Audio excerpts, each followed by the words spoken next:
som er altså over de 2 aksler, altså de 4 hjul, den er udrustet med, kan tåle rigtig, rigtig meget vægt. Vi regner med, at der kan læses mindst 800 kilo i vognen, så det giver en rigtig dejlig mulighed for at købe alt muligt og læse alt muligt ind. Herhenne i denne her gang, der kan man starte med at se brugskabinen, og den kan man faktisk lukke tilbage. Kan du se det, Maja? Mm-hmm. Og nu vil jeg gå ind og tage et brus med tøj på. Så går jeg bare ind og lukker de her. Og der er fantastisk god plads, og den er simpelthen fyldt med ting, som man kan bruge til uden problemer, fugtighedsmæssigt. Det vil vi benytte os af. Vi har et blandingsarmatur herinde, som kan det, som du har brug for. Du har varmt og koldt vand, som du regulerer her. Og fra det her, der bliver også lavet et tilslutning uden på vognen, et eller andet sted, som passer os bedst, hvor vi også kan stå og bruse om sommeren, hvis vi har brug for det. Vi har, udover der er gulvvarme herinde, så er der også den her blæservarme. Det er en almindelig vandradiator, som giver varme luft ind i brugskabinen. Nu skal vi have Maja herover, og så skal du lukke døren op til badeværelset.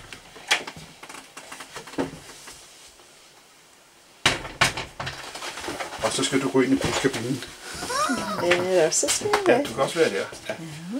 Og herinde, der har vi det samme varmesystem som over i bruseren. Du har blæservarmen, der kommer ind her, og så er der selvfølgelig gulvvarmen. Du har et dejligt vindue, som man kan have stående åben. Du har en loftluge, fuldstændig som i kiksdåsen. Den er dog udrustet med nogle låshåndtag, som vores ikke har. Så der er mulighed for masser af frisk luft herinde på toilettet. Jeg tror, at den vi har i kiksdåsen næsten er bedre. Nej, sådan. Du har masser af spejle. Du har et stort spejl her for enden, så man kan se sig selv i helfigur. Det var da et forskrækket syn. Og du har et stort spejl her over håndvasken, hvor du kan have ting og sager stående, og så kan du samtidig se det. Du har en nydelig toiletbord med en lækker vask, og også varmt koldt vand her. Du har en masse sugeplads nedenunder til ting og sager. Du har et kæmpe skab herovre i siden, også til ting og sager. Og du har inde nogle ting, der kan stå fremme på de hylder, der er her, med sådan en liste på. Så har du et toilet, og du har også hylder over i hjørnerne, hvor der også skal stå ting og sager på. Det skal nok blive sjovt, hvis man ikke husker at rydde til siden, inden man kører med vognen.